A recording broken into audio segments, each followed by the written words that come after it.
एक सवाल है, क्या कोई हीरो अपने देश को आज़ाद कराने के लिए शैतान से भी हाथ मिला सकता है? सुनने में अजीब लगता है ना? पर यही वो सवाल है जो सुभाष चंद्र बोस की कहानी के बिल्कुल सेंटर में है। एक ऐसा नाम जिसे कुछ लोग तो संत मानकर पूछते हैं और कुछ लोग देशद्रोही कहने से भी नहीं हिचकिचाते। और यही वो पहेली है जो आज भी इतिहासकारों को और हम जैसे आम लोगों को परेशान करती है। मतलब भारत के सबसे बड़े देशभक्तों में से एक इस आदमी के साथ कैसे खड़ा हो सकता है? आखिर हम इस उलझी हुई शख्सियत को समझे तो समझे कैसे? ये तस्वीर देखिए, साल 1942, Germany. Subhash Chandra Bose Adolf Hitler से मिल रहे हैं। ये एक अकेली तस्वीर बोस की पूरी विरासत के सबसे बड़े नैतिक सवाल को हमारे सामने लाकर खड़ा कर देती है। क्या ये एक जरूरी गठबंधन था, मजबूरी में उठाया गया एक कदम, या फिर एक ऐसी भूल जिसकी कोई माफी नहीं हो सकती? तो इस विवादित गठबंधन तक पहुंचने से बहुत पहले की बात करते हैं। उस वक्त सुभाष चंद्र बोस कोई किनारे के नेता नहीं थे। वो तो भारतीय राजनीति के एक चमकते सितारे थे। अपने करिश्मे और जोशीले राष्ट्रवाद के लिए जाने जाते थे।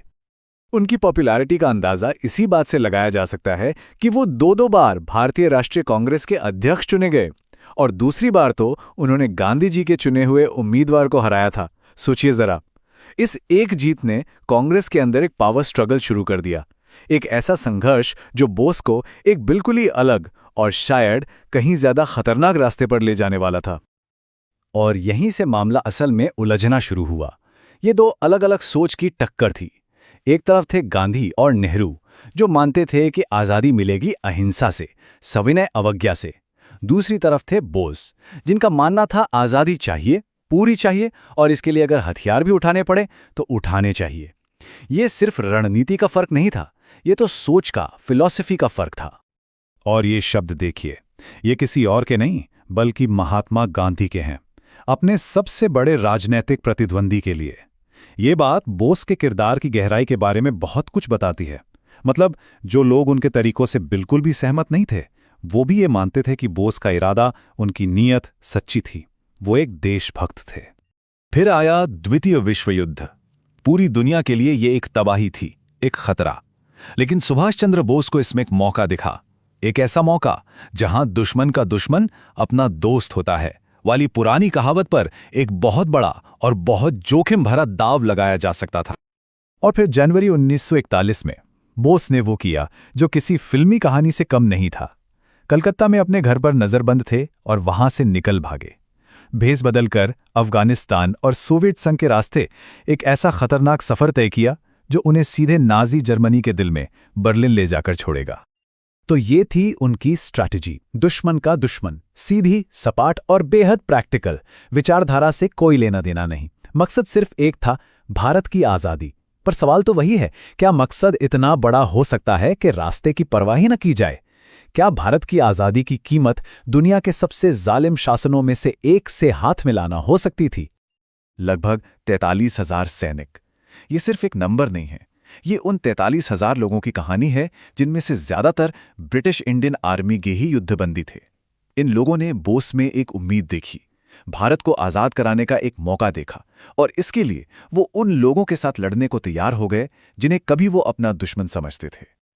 और सबसे हैरान करने वाली बात जानते हैं क्या थी? बोस ने अपनी आज़ाद हिंद फौज की ब्रिगेड्स के नाम किन पर रखे? गांधी, नेहरू और आज़ाद के नाम पर। जी हां, उन्हीं नेताओं के नाम पर जिनसे उनके गहरे मतभेद थे। ये दिखाता है कि बोस खुद को एक बड़े आंदोलन का हिस्सा मानते थे। ये उनकी तरफ से एकता का एक बहुत बड़ा संदेश था। लेकिन इस कहानी का एक दूसरा बहुत स्याह पहलू भी है। बोस ने जो ये गठबंधन बनाए थे, उनकी एक बहुत भारी कीमत चुकानी पड़ी। एक ऐसी कीमत जिसका साया आज भी उनकी विरासत पर पड़ता है। जरा इन शब्दों को ध्यान से सुनिए। ये इंडियन लीजन की शपथ थी। ये सिर्फ एक मिलिट्री समझौता नहीं था, ये वफादारी की कसम थी। एक ऐसी कसम जो भारतीय सैनिकों को सीधे सीधे हिटलर के राज और उसकी वॉर मशीन से जोड़ रही थी। ये सिर्फ साथ काम करना नहीं था, ये तो एक हो जाने जैसा था। और शायद यही बॉस की कहानी का सबसे परेशान करने वाला हिस्सा है। सोचिए, एक तरफ बॉस बर्लिन में बैठकर भारत की आज़ादी की प्लानिंग कर रहे हैं, और ठीक उसी वक्त उसी शहर के इशारे पर लाखों लोगों को गैस चैम्बरों में मारा जा रहा है, होलोकॉस्ट हो रहा है। ये कितना भयानक विरोधाभास है। ये वो मोड़ है जहां हमें रुक कर सोचना पड़ता है। क्या आज़ादी इतनी बड़ी चीज़ है कि उसके लिए कोई भी कीमत चुकाई जा सकती है? क्या अपने देश की आज़ादी के लिए अपने ज़मीर से समझौता किया जा सकता है? ये एक ऐसा सवाल है जिसका कोई आसान जवाब है ही नहीं। तो युद्ध तो खत्म हो गया, लेकिन बोस की कहानी नहीं, बल्कि उनकी कहानी का सबसे हैरान कर देने वाला चैप्टर तो अब शुरू होने वाला था। देखिए, विडंबना कैसी है। आज़ाद हिंद फौज यानी आईएनए जंग के मैदान में तो हार गई, लेकिन हार कर भी वो जीत गई। उसकी कहानी हिम्मत और कुर्बानी की एक ऐसी मिसाल बन गई जिसने पूरे देश में आज़ादी की एक नई आग लगा दी। अंग्रेजों ने सोचा कि आईएनए के अफसरों पर देशद्रोह का मुकदमा चलाकर वो सबको डरा देंगे, लेकिन हुआ ठीक इसका उल्टा। पूरे देश में जबरदस्त विरोध प्रदर्शन शुरू हो गए। कांग्रेस और मुस्लिम लीग, जो हमेशा लड़ते थे, वो भी इस मुद्दे पर एक हो गए। और सबसे बड़ी बात, ब्रिटिश इंडियन आर्मी और नेवी में भी बगावत हो गई। अंग्रेजों को समझ आ गया कि अब वो भारतीय सैनिकों के भरोसे यहां राज नहीं कर सकते। ये ब्रिटिश राज के ताबूत में आखिरी कील थी। और इन सबके बीच एक सवाल हमेशा के लिए रह गया, सुभाष चंद्र बोस का आखिर हुआ क्या? क्या वो सच में 1945 के उस प्लेन क्रैश में मारे गए थे, जैसा कि हमें बताया जाता है, या फिर ये सब एक कहानी थी और वो कहीं गुमनामी में चले गए? इस पर कई जांचें हुईं। British report, Shahnawaz committee, Khosla commission, सबने एक ही बात कही, प्लेन क्रैश में मौत हुई, मामला बंद हो जाना चाहिए था। लेकिन फिर आया साल 2005 और मुखर्जी कमीशन की रिपोर्ट, और इस रिपोर्ट ने सब कुछ पलट कर रख दिया।